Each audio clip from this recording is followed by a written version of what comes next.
Stop crying. It won't do any good. And anyway, you have a lot of work to do, starting right now. What's going on, guys? Salty Pogue here. Today's topic is about adopting a mindset rather than skill set. Depending on when you're watching this, Reforger is either about to get a lot harder, or you're experiencing an entirely different status quo compared to what you were led to believe. Let's address the fact pre-established bases are no longer a thing. Supplies are going to require a lot more team cohesion and planning, and the worst part of all, in my personal opinion, transport requests are being removed, at least from official servers, that is. Obviously, this means there will be a significantly longer period of time before first player contact in matches with slower expanses, whereas the pre-established bases gave us a form of guidance in terms of which way the fight is, and it looks like we're going to be in the dark in regards to that, immediately knowing enemy advances based on pattern recognition. But the freedom to establish our own bases on the map, as long as chain of command approves, which, could lead to severely underqualified individuals making decisions that affect the team as a whole. Damn, maybe Arma is a little more realistic than I gave it credit for. Anyway, this is going to drastically change how we play Reforger moving forward. From a slow, glorified game of conquest to a game of perpetual problems with varying solutions, with the difficulty of each obstacle depending on how much time and work you're willing to put into it. Each territorial advancement being earned instead of captured. Every inch of ground, a land grab through team cohesion and exhibitions of overwhelming attrition. As you can probably tell, I'm putting a bit of emphasis on the concept of teamwork. And yes, I know, you're probably typing in the comments how much of a Billy badass you are for being able to go from base to base doing the absolute bare minimum of killing, capping, moving. But soon enough, that'll only get you so far before you're just doing pest control around the map for shits and giggles. There's a few topics in today's video I wanted to save for a video primarily revolving around developing leadership skills. Ideally, you want to master individual skills before presenting a course of that caliber, because I can't imagine someone in a leadership position incompetent in their field. Given the circumstances of 1.5, I felt it necessary to fast-track light introductory elements of developing your leadership skills, especially with Reforger being the first game in the series to be on console. The majority of Reforger players is console players at 66%. In short, this means a large portion of new console players come from other gimmicky titles such as Call of Duty and Battlefield.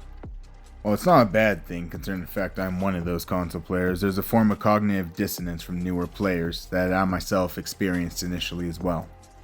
All that really means in this regard is individuals such as myself came from at least a decade of AAA slopfests of arcade FPSs that had to incorporate above average to superhuman strength characters, deep hills and cheap thrills with a constant bukkake of points thrown in your face just for even having the game on. So along with the light introduction to becoming a squad lead, I'd like to introduce some starting tips to ensure the longevity of your squad. You'll come to learn over time, Arma rewards deliberate and methodical planning. With the slow is smooth and smooth is fast mindset, taking time to utilize some of Arma's either lesser known or lesser utilized functions, mechanics, and fundamentals to mitigate travel time to objectives as well as maintain combat efficiency even in austere environments while being able to take care of your team.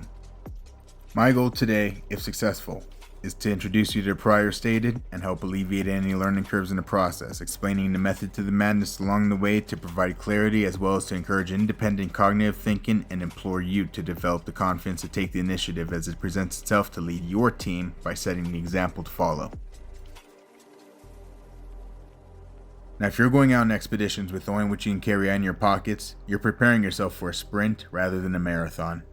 Most people don't realize vehicles are more than just transport. They could be a critical asset ensuring the longevity of your mission. Let's place an ambulance next to our arsenal.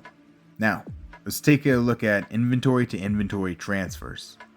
By opening simultaneous windows utilizing the Open New View feature, you can quickly select items and quickly transfer your ideal quantity of gear. If you're below the rank of sergeant, you'll have to settle for putting physical supplies and ammo into your vehicle. Once you've hit sergeant, you can save time by placing one resupply bag into your vehicle and loading your vehicle with the base supplies. Doing this, you effectively have everything ammo orientated you could find accessible in the trunk of your vehicle now.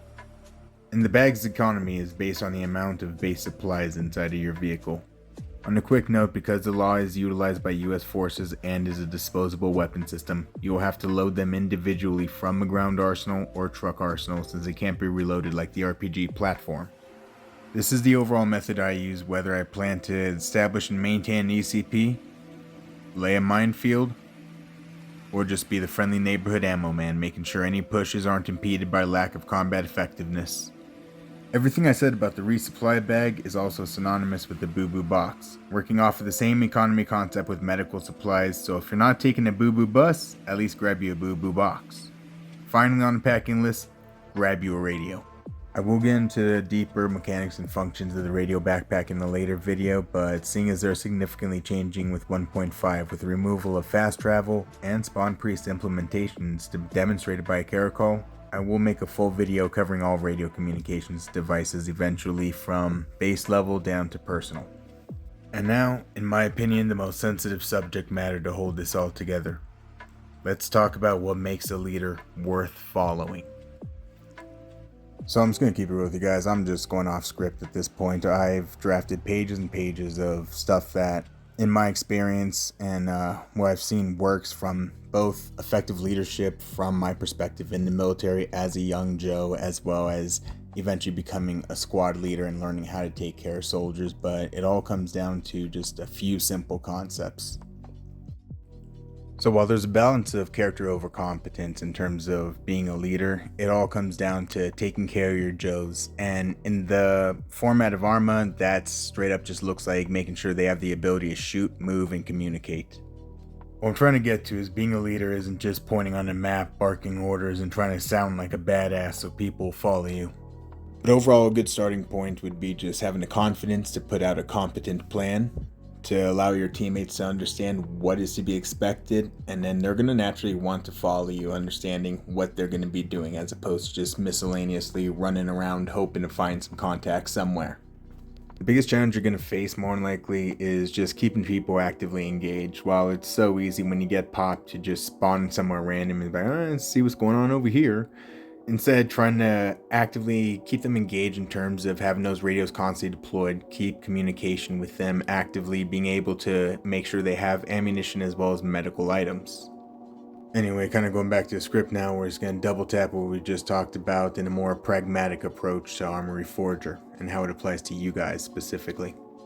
Arma's gaining an influx of console players primarily from games that make Arma seem foreign by comparison. There's little to no guidance in-game aside from the basic mechanics in a tutorial that, at the absolute best, Reforger sends you in knowing how to bandage as its most used game function. Now, all my experienced players out there, come 1.5, a lot of players are going to be lost in the sauce. These are the opportunities you need to seize. I know I've played with some of you watching, phenomenal pilots, skilled marksmen, determined medics. Your character builds and loadout choices are a testament to your experience as once being just another soldier on Everon. Being a leader doesn't necessarily mean you've mastered every single skill out there. It simply means you're confident enough with your skill set to be willing and have the patience enough to help an inexperienced player to motivate and implore them to build upon their foundation you set for them. The vehicle setup examples provide your team's weapon proficiency as well as medical replenishments, both vehicular transport as well as radio transport when needed, as well as communication in the form of base establishment potential, as well as your radio backpack for both location identification, as well as the ability to communicate with local support elements to accomplish a common goal. Whether or not you think you're ready for an active leadership role is entirely up to you. Fact of the matter is, if you find yourself taking initiative, talking out plans with your peers, and fulfilling needs in the field, people will naturally start following you and actively communicating with you for a multifaceted operation. With official servers being partitioned by region, you'll come across reoccurring players, developing rapport over time, making it easier to start from a small team dynamic and snowball into a larger scale force as people who want to be part of a team effort gravitate towards you. Anyway, wrapping up this video because I've been working on this fucking project for too goddamn long now. It all just comes down to you want to become a great leader. The best way to do that is to learn to become a great teammate. People are going to be way more inclined to stick with you if you can show them that you're able to teach them and take care of them. And guess what? You just became a leader. Weird. Anyway, with that being said, ladies and gentlemen, thank you guys so much for taking the time to watch this video, and I genuinely do look forward to seeing what you guys do with this information.